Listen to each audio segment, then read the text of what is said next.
ध्यान मूलम गुरोर्मूर्ति, पूजा मूलम गुरोपदम, मंत्र मूलम गुरोर्वाक्यम, मोक्ष मूलम गुरु कृपा। मेरे ध्यान का मूल केवल गुरु मूर्ति ही है। मैं जब भी ध्यान करूं, मेरे सामने और किसी देवता का चित्र नहीं आना चाहिए। मैं केवल ध्यान करूं तो केवल गुरु का चित्र ही मेरे आंखों के सामने उपस्थित हो। मैं यदि पूजा करूं तो केवल गुरु के चरणों की ही पूजा करूं। अन्य किसी देवी देवता की मुझे अपने जीवन में आवश्यकता नहीं है। मेरे जीवन का और कोई मंत्र नहीं है। मुझे अन्य किसी प्रकार के मंत्र की साधना करने की इच्छा नहीं है। गुरु का वाक्य ही मेरे लिए मंत्र है और मेरे लिए मोक्ष केवल गुरु की कृपा से ही संभव है। इसीलिए मेरे जीवन में जो कुछ है वे केवल गुरु ही हैं और गुरु के द्वारा ही मैं अपने जीवन की पूर्णता प्राप्त कर सकता हूँ। गुरुरादिरणादिश्च गुरु परम देवतम, गुरु परतरम नास्ति तस्मै श्री गुरुवे नमः। गुरु ही इस विश्व के आदि हैं, गुरु ही इस विश्व के मध्य हैं और गुरु में ही यह विश्व समाया हुआ है। यदि वेद और पुराण को साक्षीभूत मान करके समझा जाए तो यह स्पष्ट है कि गुरु ही परम देवता है, गुरु ही जीवन की पूर्णता है। गुरु से बढ़कर अन्य किसी प्रकार की साधना या सिद्धि, देवता या यक्ष, पितर या सेवक कुछ नहीं हो सकते। इसलिए मैं पूर्णता के साथ भगवान श्री गुरु को प्रणाम करता हूँ। सप्त सागर पर्यंत तीर्थ स्नानादिकम फलम, गुरोरंघ्रि पयो बिंदु सहस्रासेन दुर्लभम। सातों सागर तक जितने भी तीर्थ हैं, यदि उन समस्त तीर्थों के स्नान भी किया जाए और उस स्नान से जो कुछ फल प्राप्त हो जाए, यदि गुरु के चरणों की एक बूंद भी प्राप्त हो जाए तो वह उस स्नान करने की अपेक्षा बहुत ज्यादा महत्व रखती है, क्योंकि वह एक बूंद मेरे समस्त पापों का क्षय करने में समर्थ है और उस प्रकार का चरणामृत मेरे जीवन को समस्त रूप से पूर्णता देने में समर्थ है। हरौ रुष्टे गुरुस्त्राता गुरुरुष्टेन कश्चनः, तस्मात् सर्व प्रयत्नेन श्री गुरु शरणं व्रजेत। यदि भगवान विष्णु रुष्ट हो जाते हैं तो गुरु बचा सकते हैं, मगर यदि गुरु रुष्ट हो जाते हैं तो ब्रह्मा में और विष्णु में, महेश में और अन्य देवताओं में क्षमता नहीं है कि उस क्रोध से मुझे बचा सके। यह शास्त्र वचन है। इसीलिए सभी प्रकार के प्रयत्नों से केवल गुरु की शरण में जाकर के ही अभयता प्राप्त करनी चाहिए। गुरुरेव जगत सर्वम ब्रह्म विष्णु शिवात्मकम, गुरो परतरम नास्ति तस्मात् संपूजयेत गुरुम। गुरु ही अपने आप में पूर्ण विश्व हैं। गुरु ही ब्रह्मा हैं, गुरु ही विष्णु हैं और सही अर्थों में देखा जाए तो गुरु ही शिव हैं। गुरु से अन्यत्र न किसी प्रकार का विश्व है, न किसी प्रकार का सूर्यलोक, चंद्रलोक या देवलोक है, न अन्य किसी प्रकार के देवता हैं, न ब्रह्मा है, न विष्णु है, न विश्व है। केवल गुरु ही समस्त ब्रह्मांड में व्याप्त हैं। ऐसा एक नहीं, 18 पुराणों ने भी यही बात कही है। चारों वेदों के मुंह से भी यही वाक्य उच्चरित हुआ है। इसीलिए सभी प्रकार के प्रयत्नों से केवल गुरु का पूजन, चिंतन, मनन, ध्यान और संपूषणा गुरु के द्वारा ही संभव है। ज्ञानम विज्ञान सहितम लभ्यते गुरु भक्तितः, गुरो परतरम नास्ति ध्येयो सो गुरु मार्गी भी। न हमें ज्ञान सीखने की जरूरत है, न हमें विज्ञान में पारंगत होने की जरूरत है, न हमें किसी प्रकार के अभ्यास करने की जरूरत है, न किसी प्रकार की साधना की जरूरत है। यह सब कुछ तो केवल गुरु भक्ति से ही प्राप्त हो सकता है, क्योंकि गुरु की एक कृपा ही जीवन में पूर्णता देने में समर्थ है। गुरु तो समुद्र के समान है। यदि उनकी एक लहर भी मेरे अंदर समाहित हो गई तो मैं तो सभी दृष्टियों से परिपूर्ण हो ही जाऊंगा। और गुरु के उस अगाध समुद्र में एक लहर का कोई विशेष महत्व नहीं है, पर मेरे लिए तो वह संपूर्णता है। इसलिए गुरु के अलावा इस जीवन में कोई चिंतन, कोई मनन, कोई ध्यान, कोई धारणा, कोई साधना और कोई तपस्या नहीं है। इसलिए सब कुछ भूल करके गुरु के बताए हुए मार्ग पर चलना ही जीवन की पूर्णता मानी गई है। गुरु कृपा प्रसादेन ब्रह्म विष्णु सदाशिवः समर्था प्रभवादौ च केवलम गुरु सेवया।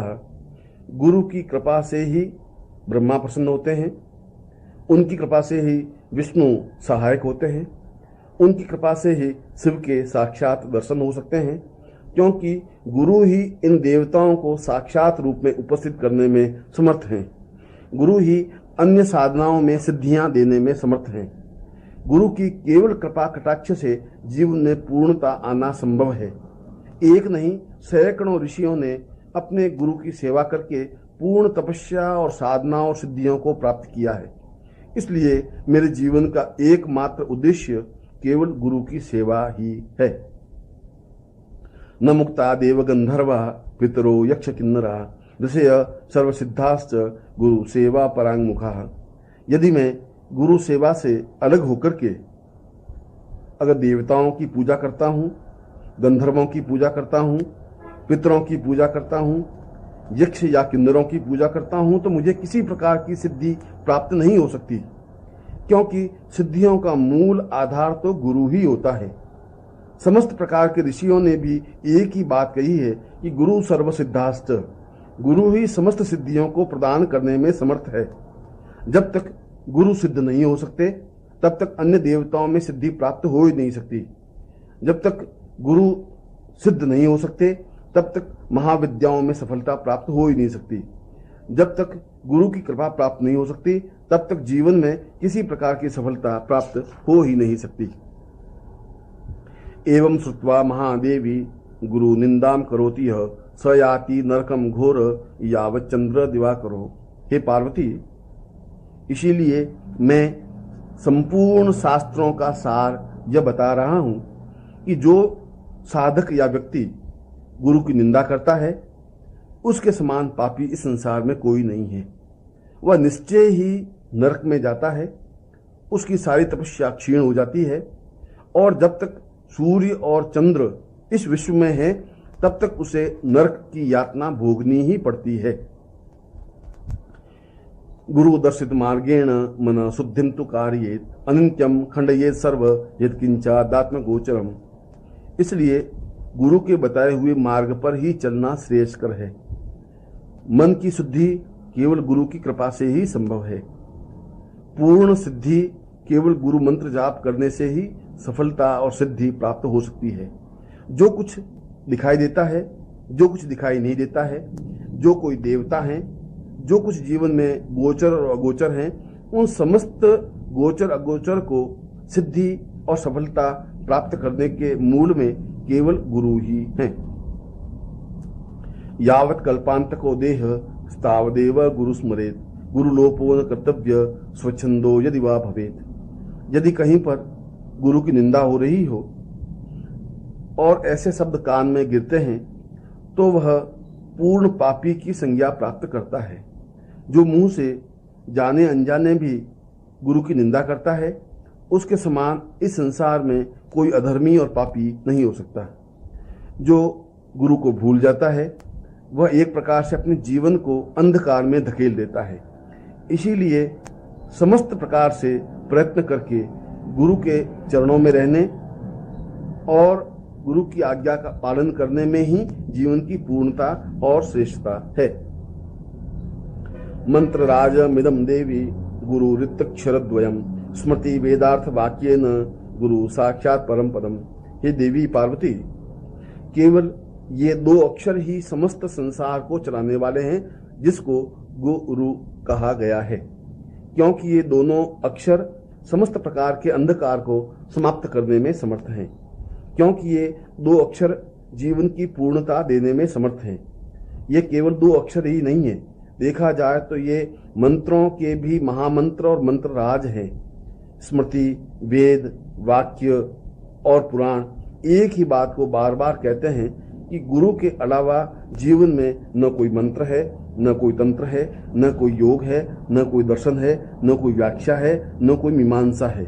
जो कुछ है वह अपने आप में गुरु मंत्र ही है। इसलिए पार्वती, तुम सबको छोड़ करके गुरु मंत्र का ही जप करो। न गुरोरधिकम न गुरोरधिकम न गुरोरधिकम न गुरोरधिकम। शिव शासनतः शिव शासनतः शिव शासनतः शिव शासनतः। गुरु से अधिक कुछ नहीं हो सकता, गुरु से अधिक कुछ है ही नहीं। गुरु से अधिक कोई ज्ञान या वैराग्य नहीं है, गुरु से अधिक कोई सौभाग्य और संपदा नहीं है। इसलिए तुम अगर जीवन में कल्याण चाहती हो तो गुरु आदना ही आवश्यक है। यदि जीवन में तुम पूर्णता चाहती हो तो गुरु की सेवा करना ही सफलता है। यदि तुम जीवन में इष्ट के दर्शन करना चाहती हो तो केवल गुरु की आराधना ही आवश्यक है। और यदि तुम मुझे प्रिय होना चाहती हो तो एक ही उपाय है कि तुम गुरु की साधना करो।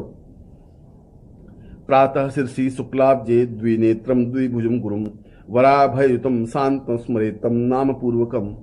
प्रातः उठ करके स्नान करके जो अपने गुरु को स्मरण करता है, यदि उसका सौभाग्य है और गुरु साक्षात रूप में उसके सामने उपस्थित है तो वह उसके चरणों को स्पर्श करता है।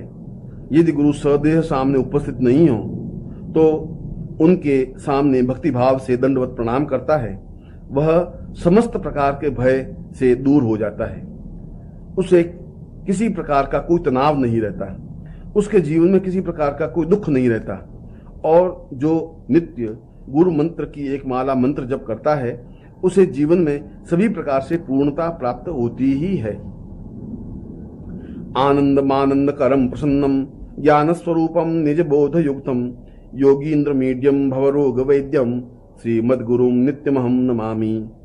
जो नित्य आनंद देने वाले हैं, जो मुझे जीवन में तनाव रहित करके जीवन की पूर्णता देने वाले हैं, जो मेरे जीवन में ज्ञान का प्रकाश प्रकाशित करने वाले हैं, जो मुझे साधनाओं में सफलता देने में समर्थ हैं, जो मुझे योगी के समकक्ष ले जाने में समर्थ हैं, जो इस मानव देह को देह और देह ही नहीं देवता बनाने में समर्थ है, जो मेरे समस्त प्रकार के रोग हैं उनको दूर करने में समर्थ हैं, ऐसे गुरु को मैं नित्य भक्ति भाव से प्रणाम करता हूँ। नित्यम ब्रह्म निराकारम निर्गुणम बोधयेत परम सर्व ब्रह्म निराभासम दीपो दीपांतरम यथा। जिस प्रकार से एक दीपक से दूसरे दीपक को जलाया जा सकता है, उसी प्रकार से केवल गुरु के पास बैठे रहने से ही अपने हृदय में दीपक का प्रकाश प्रारंभ हो जाता है, जिसको ज्ञान का प्रकाश कहा जाता है, जिसको ब्रह्म का प्रकाश कहा जाता है। उससे मन की समस्त प्रकार की चिंताएं दूर हो जाती हैं, मन के समस्त प्रकार के भ्रम समाप्त हो जाते हैं, समस्त प्रकार के जीवन की न्यूनताएं समाप्त हो जाती हैं और नेत्रों में ब्रह्म और गुरु के अलावा और किसी प्रकार का बोध नहीं रहता। इसलिए गुरु ही ब्रह्म है और गुरु सर्वत्र ब्रह्ममय है। गुरु कृपा प्रसादेन आत्मा रामम निरीक्षेत अनेन गुरु मार्गेण स्वात्मज्ञानम प्रवर्तते है। गुरु की कृपा से ही समस्त सिद्धियों में पूर्णता प्राप्त होती है, यह वेदों ने बार बार कहा है। आत्मा में प्रकाश केवल गुरु के द्वारा ही संभव है, यह समस्त उपनिषदों में बार बार कहा गया है। जीवन की पूर्णता गुरु के बताए हुए मार्ग पर चलने से ही है, यह समस्त शास्त्रों में बार बार कहा गया है। और अपने जीवन के धर्म अर्थ काम और मोक्ष की पूर्णता केवल गुरु को अपने हृदय में स्थापित करने से ही संभव है, यह समस्त शास्त्रों का निचोड़ है। वंदे हम सच्चिदानंदम भेदातीतम सदा गुरुम नित्यम पूर्णम निराकारम निर्गुणम स्वात्म संस्थितम। गुरु सगुण भी हैं, गुरु निर्गुण भी हैं, गुरु दिखाई भी देते हैं, गुरु दिखाई नहीं भी देते हैं, वे प्रत्यक्ष भी उपस्थित होते हैं, वे अप्रत्यक्ष भी रहते हैं। इसलिए उनमें किसी प्रकार का भेद करना संभव नहीं है, क्योंकि वे सत चित और आनंद की मूर्ति हैं, वे वंदनीय हैं। उनमें भेद करने से ही जीवन में न्यूनता आती है। यदि देवता और गुरु में भेद किया जाता है, उससे बड़ा अधर्म कुछ नहीं होता। जो इष्ट और गुरु में भेद करता है वह पतन के रास्ते पर गतिशील होता है। इसलिए साधक को नित्य गुरु देवता और मंत्र को एक रस मान करके ही उनके सगुण और निर्गुण किसी भी प्रकार के स्वरूप को ध्यान में रखना चाहिए।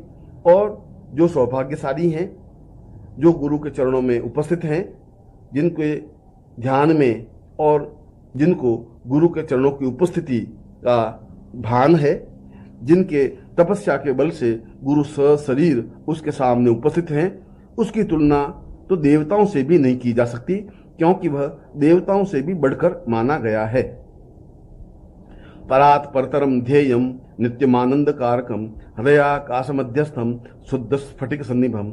इसलिए गुरुदेव, आप मेरे हृदय रूपी कमल में विराजमान हो, जिससे कि मैं नित्य आनंद प्राप्त कर सकूं, जिससे कि मैं पूर्ण समाधि में जा सकूं, जिससे कि मैं ध्यान कर सकूं, जिससे कि मेरे मन के सारे संदेह दूर हो सकें, जिससे कि मेरा हृदय स्वच्छ हो सके, जिससे कि मैं ब्रह्म से साक्षात्कार कर सकूं, जिससे कि मैं इस जीवन में ही पूर्णता प्राप्त कर सकूं। इसीलिए आप मेरे हृदय में स्थापित हों। यथा गंध स्वभावेन कर्पूर कुसुमादिषु शीतोष्णादि स्वभावेन तथा ब्रह्म च शाश्वतम। जिस प्रकार से सुगंध से संपूर्ण वातावरण सुगंधित हो जाता है, उसी प्रकार से गुरु सामने होने पर समस्त शरीर और मन सुगंधित हो जाता है।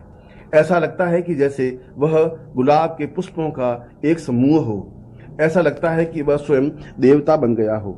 ऐसा लगता है कि वह जीवन में समस्त रूप से ऊपर उठ गया हो। ऐसा लगता है कि उसके हृदय में ब्रह्म कमल खिल गया हो। ऐसा शिष्य ही पूर्ण रूप से गुरु के चरणों में समर्पित हो सकता है। गुरु ध्यान तथा कृत्वा स्वयं ब्रह्ममयो भवेत् पिंडे पदे तथा रूपे मुक्तो सो नात्र संशय। जो निरंतर गुरु का ध्यान करता है, वह शिष्य निश्चय ही ब्रह्ममय बनता ही है। इसमें किसी प्रकार का संदेह नहीं है। पार्वती, मैंने समस्त वेदों, उपनिषदों, पुराणों और शास्त्रों का अध्ययन किया है। मैं चराचर जगत को जानता हूं, क्योंकि मैं शिव स्वरूप हूं। इसलिए मैं यह कहने में समर्थ हूं कि गुरु ध्यान से बढ़कर और कोई ध्यान नहीं है। गुरु को हृदय में स्थापन करने से बढ़कर कोई ध्यान और चिंतन नहीं है। गुरु की सेवा करने की अपेक्षा और दूसरी कोई सेवा जीवन में पुण्यदायक हो ही नहीं सकती। इसलिए सब देवताओं का ध्यान छोड़ करके, समस्त प्रकार की साधना और उपासनाओं को छोड़ करके, समस्त प्रकार के क्रियाकलाप को छोड़ करके पूर्ण रूप से अपने आप को गुरु चरणों में निमग्न कर देना ही जीवन की पूर्णता और श्रेष्ठता है। गुरु गीतात्मकम देवी शुद्ध तत्वम मयोदितम भव व्याधि विनाशार्थ स्वयमेव जपे सदा। यह गुरु गीता सही रूप में शुद्ध तत्व है, समस्त शास्त्रों का सार है। यह जीवन की पूर्णता है। यदि गुरु उपस्थित न हो और केवल इस गुरु गीता का नित्य श्रवण करता है या इस गुरु गीता का उच्चारण करता है, वह समस्त प्रकार के सांसारिक व्याधियों से मुक्त हो जाता है। समस्त प्रकार की समस्याएं अपने आप ही समाप्त हो जाती हैं। गुरु मंत्र का जाप करने से किसी प्रकार की न्यूनता जीवन में रह ही नहीं सकती। गुरु गीताक्षरे कम तु मंत्रराजमेवं जपेत अन्ये च विविधा मंत्रा कलाम नारहन्ति षोडशीम। चाहे संसार में सैकड़ों मंत्र हों, चाहे संसार में सैकड़ों साधनाएं हों, चाहे संसार में सैकड़ों विधि विधान हों, मगर वे सब गुरु मंत्र के आगे तुच्छ और व्यर्थ हैं। इसलिए गुरु गीता का प्रत्येक अक्षर अपने आप में मंत्र है, और जो अपने जीवन में नित्य गुरु के दिए हुए मंत्र का स्मरण करता है, वह जीवन में पूर्णता प्राप्त करता ही है। और यदि यह भी ज्ञात न हो और गुरु के नाम का ही नित्य उच्चारण करता रहता है, उसके समान तो देवता ही नहीं हो सकते। चलते फिरते उठते बैठते यदि केवल गुरु नाम का जप करता है, वह वास्तव में ही जीवन में पूर्णता प्राप्त कर सकता है। अनंत फलमाप्नोति गुरु गीता जपेन तु सर्व पाप प्रशमनम सर्व दारिद्र्य नाशनम। जो इस गुरु गीता का जप करता है, इस गुरु गीता का श्रवण करता है, इस गुरु गीता का उच्चारण करता है, वह समस्त प्रकार के फलों को प्राप्त करने में समर्थ होता है। उसे अनंत पुण्य प्राप्त होते हैं। उसके समस्त प्रकार के पाप समाप्त हो जाते हैं और समस्त प्रकार की दरिद्रता दूर हो जाती है। काल मृत्यु भयहरम सर्व संकट नाशनम यक्ष राक्षस भूतानाम चोर व्याघ्र भयापहम। चोर, शेर, जंगली जानवर, यक्ष, राक्षस, भूत आदि सभी केवल गुरु मंत्र का स्मरण करते ही भाग जाते हैं, क्योंकि वह मंत्र ही नहीं मंत्र राज है। यदि केवल गुरु के नाम का उच्चारण करता रहे तो मृत्यु उसके सामने उपस्थित नहीं हो सकती। काल उसका कुछ भी अहित नहीं कर सकता। संकट उसके जीवन में आ ही नहीं सकते। उसे जीवन में सभी दृष्टियों से पूर्णता प्राप्त होती ही है। महाव्याधि हरम सर्व विभूति सिद्धिदम भवेत अथवा मोहनम वश्यम स्वयमेव जपे सदा। यदि केवल गुरु के मंत्र का जप करता है या गुरु के नाम का जप करता है, वह पूर्ण रूप से सिद्धि प्राप्त करने में समर्थ होता है। किसी भी प्रकार की व्याधि या रोग हो, वह निश्चय ही दूर हो जाती है। यदि जल को लेकर गुरु मंत्र का जप करके वह जल पीता है तो निश्चय ही उसकी बीमारी दूर होती ही है। वस्त्रासने च दारिद्र्यम पाषाणे रोग संभव मेदिन्याम दुखमाप्नोति काष्ठे भवति निष्फलम। जीवन में अन्य किसी प्रकार का प्रयत्न, चाहे पत्थर के आसन पर बैठकर साधना की जाए, चाहे वस्त्र के आसन पर बैठ के साधना की जाए, चाहे लकड़ी पर बैठकर साधना की जाए, वह सब निष्फल है। यदि उसके हृदय में गुरु की साधना नहीं है, गुरु का नाम नहीं है, गुरु मंत्र का उच्चारण नहीं है और उसका हृदय गुरु चरणों में लीन नहीं है। उत्तरे शांति कामास्तु वश्ये पूर्व मुखो जपेत दक्षिणे मारणम प्रोक्तम पश्चिमे च धनागम। जीवन में चाहे साधक उत्तर की ओर बैठ करके साधना करे या दक्षिण की ओर बैठ करके साधना करे, दिशाओं का जीवन में कोई महत्व नहीं है। महत्व है तो जीवन में पूर्ण शांति और समृद्धि का। आवश्यकता है गुरु को अपने हृदय में स्थापित करने का। आवश्यकता है गुरु मंत्र जाप करने का, और ऐसा करने पर ही उसे जीवन में पूर्ण सिद्धि और सफलता प्राप्त हो सकती है। आयुरारोग ऐश्वर्य पुत्र पौत्र प्रवर्धनम अकामतः स्त्री विधवा जपान मोक्षमाप्नुयात्। जो गुरु मंत्र जाप करता है उसकी आयु वृद्धि होती है, उसे आरोग्य प्राप्ति होती है, उसे ऐश्वर्य प्राप्ति होती है, उसे पुत्र पौत्र का लाभ मिलता है, और ऐसी स्त्री अपने जीवन में कभी विधवा नहीं होती। मृत्यु के बाद ऐसे साधक को निश्चय ही मोक्ष प्राप्त होता है। असिद्धम साधयेत कार्यम नवग्रह भयापहम दुष्स्वप्न नाशनम चैव सुस्वप्न फलदायकम।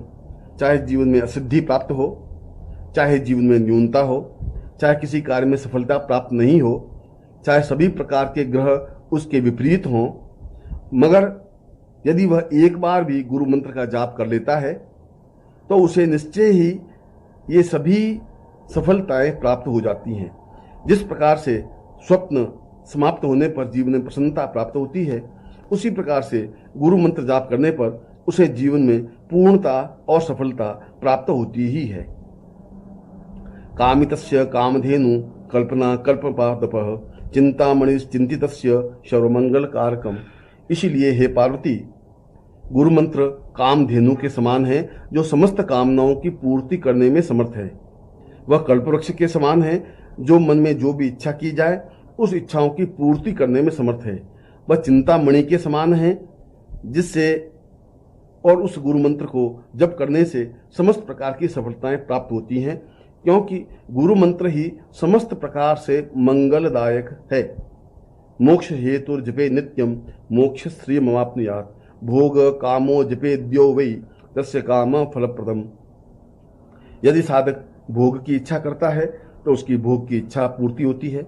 यदि वह काम की इच्छा करता है तो काम प्राप्ति संभव होती है। यदि वह मोक्ष की इच्छा करता है तो मोक्ष प्राप्ति प्राप्त होती है। उसके जीवन की जो भी इच्छाएं होती हैं वे समस्त इच्छाएं केवल गुरु मंत्र जाप करने से पूर्ण होती ही है। संसार मरनाशार्थ भवपाश निवृत्तये गुरु गीतांभसी स्नानम तत्वज्ञ कुरुते सदा।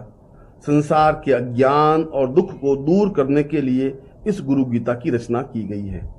संसार के बंधनों से मुक्ति प्राप्त करने के लिए इस गुरु गीता की उपासना की गई है। इसलिए हे पार्वती, जो साधक नित्य एक बार गुरु गीता का श्रवण, चिंतन या पाठ करता है उसे जीवन में किसी प्रकार की कोई कमी या न्यूनता नहीं रहती।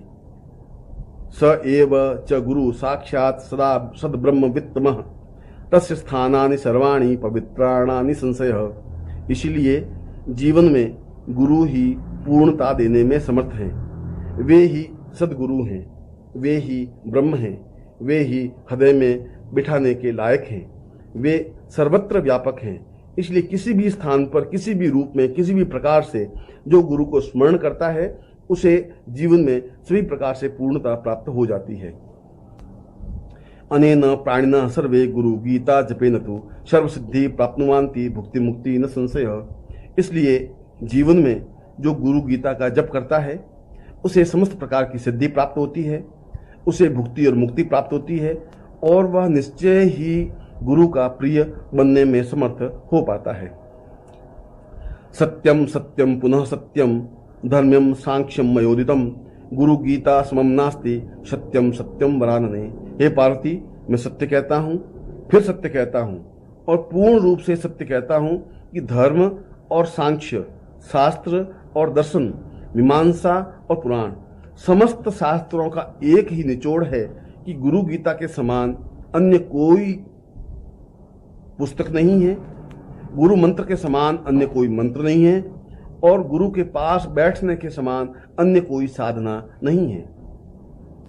एको देव एक धर्म एक निष्ठा परम तपम गुरो परतरम नान्य नास्ति तत्वम गुरो परम। इसलिए जीवन में एक ही देवता है, एक ही धर्म है, एक ही निष्ठा है, एक ही तपस्या है कि वह सब कुछ गुरु ही है। गुरु के अलावा जीवन में कुछ भी उचित अनुकूल नहीं है। इसीलिए साधक को सब कुछ छोड़ करके तत्व ज्ञान प्राप्त करना चाहिए और वह तत्व ज्ञान गुरु की प्राप्ति, गुरु की सेवा और गुरु में अपने आप को पूर्ण रूप से विसर्जित कर देना है। माता धन्या पिता धन्यो धन्यो वंश कुलम तथा धन्या च वसुधा देवी गुरु भक्ति सुदुर्लभा। वह माता धन्य है जिसका पुत्र गुरु चरणों में लीन है, वह पिता धन्य है जिसका पुत्र गुरु सेवा में है, वह वंश धन्य है जिसका बालक गुरु के पास उपस्थित है, वह कुल धन्य है जिसका बालक गुरु के प्रसन्नता में अपनी प्रसन्नता अनुभव करता है, वह पृथ्वी धन्य है जहां ऐसे श्रेष्ठ शिष्य पैदा होते हैं, क्योंकि सभी प्रकार से दुर्लभ साधना या पूजा, भक्ति या भाव केवल गुरु ही होती है। इसलिए प्रत्येक प्रकार से गुरु भक्ति ही करनी चाहिए। शरीरम इंद्रियम प्राणश्चार्थ स्वजन बांधवा माता पिता कुलम देवी गुरुरेव न संशय। इसलिए शिष्य को चाहिए कि न वह माता का ध्यान करे, न पिता का ध्यान करे, न कुल देवी का ध्यान करे, न धर्म का ध्यान करे, न किसी प्रकार का शास्त्र पढ़े, न पुराण पढ़े। उसे अन्य किसी प्रकार का कुछ करने की जरूरत ही नहीं है। उसे तो गुरु के चरणों में उपस्थित होकर के उसकी कृपा प्राप्त करना ही पूर्णता है। और जो शिष्य ऐसा कर लेता है वह समस्त शास्त्रों में पारंगत होकर के पूर्ण मोक्ष प्राप्त करने में समर्थ हो पाता है। आकल्प जन्मना कोट्या जप व्रत तप क्रिया तत्सर्वम सफलम देवी गुरु संतोष मात्रतः। हम जीवन में जितने भी व्रत, उपवास, जप, तप, व्रत, क्रिया करें वे सभी तभी सफलता दे सकते हैं जब गुरु संतोष प्राप्त करता है। इसलिए गुरु की प्रसन्नता ही जीवन की प्रसन्नता है, गुरु का संतोष ही जीवन की पूर्णता है। विद्या तपो बले नैव मंदभाग्याश्च ये नरः गुरु सेवा न कुर्वन्ति सत्यम सत्यम वरानने। वह वास्तव में अभागा है जो गुरु की सेवा करने में समर्थ नहीं होता, वह वास्तव में मंदभाग्य है जो गुरु से दूर रहता है। इसीलिए सभी प्रकार से अपने जीवन में गुरु को ही ध्यान और मनन, चिंतन और देना चाहिए और हमेशा एक ही चिंतन, एक ही विचार, एक ही मनन करना चाहिए कि तुमेव माता च पिता तुमेव बंधुश्च तुम सखा तुमेव विद्या द्रविणम तुमेव सर्वम मम देव देव। ऐसा कहकर के जो अपने आप को पूर्ण रूप से गुरु चरणों में लीन कर लेता है, जो गुरु की प्रसन्नता को ही अपने जीवन की पूर्णता मानता है, उसके समान इस संसार में कोई देवता नहीं हो सकता। इति श्री स्कंद पुराणे उत्तरखंडे शिव पार्वती संवादे गुरु गीता समाप्तः।